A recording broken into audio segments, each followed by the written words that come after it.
James LoMenzo here from Megadeth, and you're watching Access Unlimited. It really is unlimited, so get some hot cocoa. You're going to be there all night.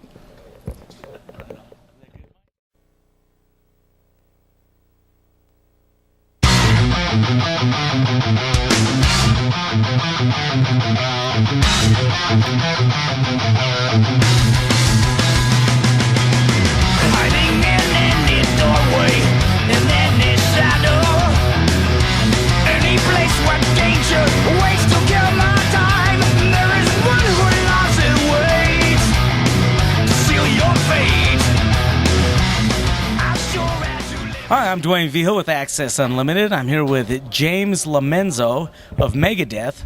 They're at the Fillmore Auditorium up here in Denver, getting ready to watch a very awesome, badass show. So how you doing this afternoon, James? Duane, I'm doing great, man. It's always exciting the first day of the GIGANTOUR. Yesterday we had our little get-together with all the bands, and we just kind of shook hands and had a few cold ones and a few warm ones and a little bit of chow and did the communal spirit thing. And now everybody's ready to rock, so this is going to be absolutely fantastic. Cool. So which album are you guys currently promoting right now? Well, we're promoting them all constantly because one thing about Megadeth fans is they are fans. They want to hear it all, and given the amount of time that we usually get in a set, you know, we have to kind of squeeze it in and pick just the cherries off each record. But right now we're working off of at the end. We're working the end of our United Abominations campaign, which was our last studio album that we released just last year. That's cool. So how is it cruising with Megadeth? How long have you been jamming with them now? I've been here for 2 years. A friend of mine told me, he said, "Oh, you're going to work with Dave Mustaine. You going to be all right with that?" I'm a specialist. I work with guys like this all the time, you know. And I thought, yeah, man, Megadeth, you know, if I could get in there and get through a record and do all that stuff, that would be great. Little did I know I'd become a part of the band. So this has really been a fantastic experience. Obviously, one of the seminal metal bands, you know, to kind of start the whole thrash metal movement. It's a great responsibility and one that I really enjoy, you know. That's cool. So, have you guys been to Buenos Aires yet? The band has just prior to when I joined. I've been there before at other bands, so I love it down there. But I know Megadeth is huge down there. We're headed right after GIGANTOUR, which is about a month away. We're going to jump down there and pick up where the band left off. Cool. So why is Dave so partial to Buenos Aires? You know what? There's something about the South American crowds that's just vehement. I mean, they live, breathe, bleed the whole thing, man. I mean, not to take anything away from American audiences, Canadian audiences, European audiences. There is something really special down in South America where, from my experiences down there, you get people hiring cabs on the way to the gig. They'll meet the band at the hotel. They'll jump in a cab, and they'll literally hang out of the cab and start screaming and trying to jump into your van or whatever you're traveling in. You know, I've seen this happen. I almost got dragged out of a van like it was the Night of the Living Dead. Somebody opened the back door and had me by the arms, you know?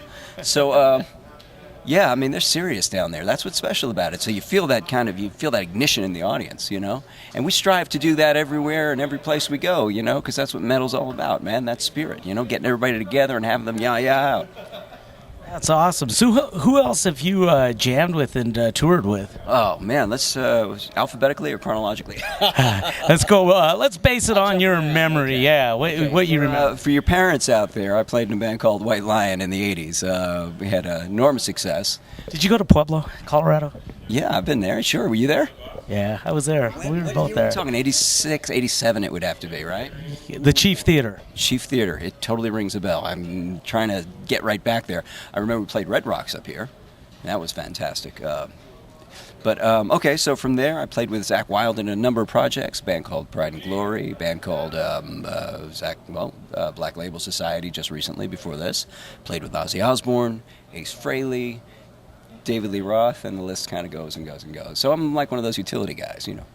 Wow. So what's Ozzy like? Is he everything that they show on his reality show? I'd say that's pretty real, dude. I mean, Any of Dave Mustaine's Legend coffee? I actually have, but not before I had some kind of ferret poop coffee that he had.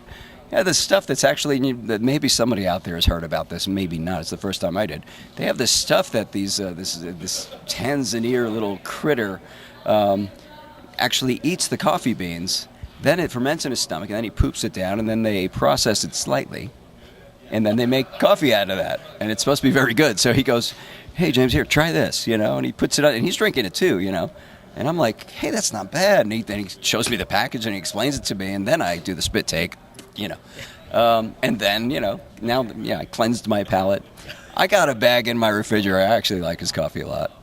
What is Legends Blend? What is it actually? I can't tell you because I'd have to kill you. They'd have to kill me. The interview would obviously come to an end, and actually you'd just be left with Gunther, and that would be pretty boring. Well, one of these days I'll have to sneak back there and steal some or something. That is so cool.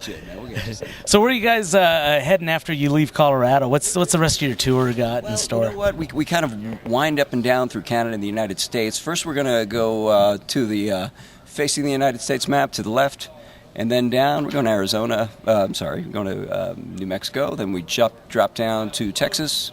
And then we jump back up. And then we go up to Canada, then we do the East Coast and back down. So it's a little bit of a zipper pattern that we're moving the GIGANTOUR, which I think is going to work with the current weather pattern.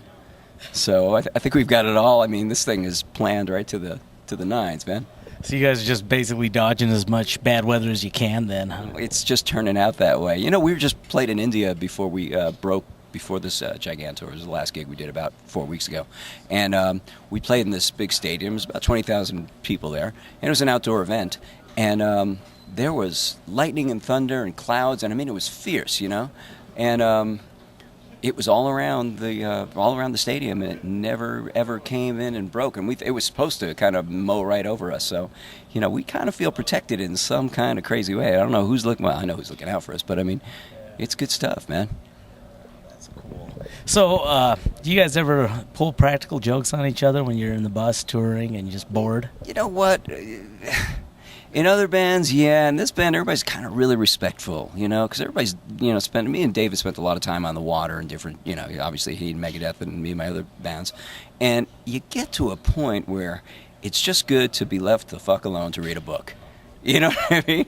Yeah. And then come together and have a little bit of social time with the guys. And this band balances out really well like that, Practical jokes, I don't know, man. I mean, there's some buses where, you open up the somebody's bunk and it'll be lined with gay porn or something like that. And everybody has a big snicker, but then what, Yeah.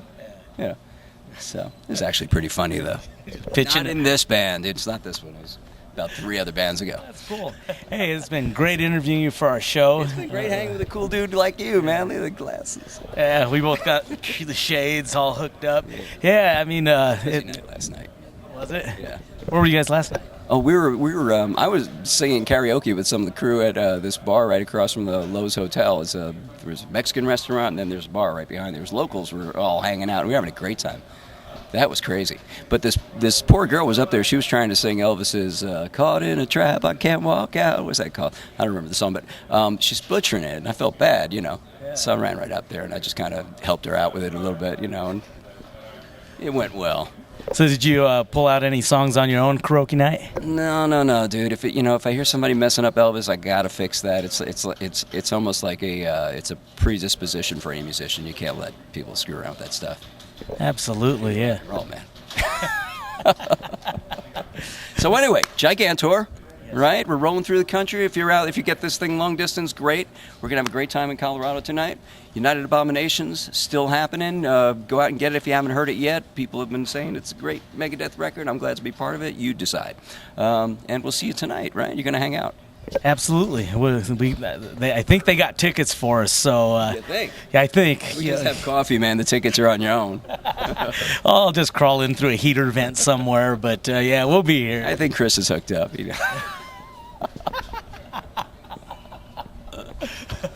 I really appreciate it, man. It is great, really great hanging out with you this afternoon. I appreciate you taking the time.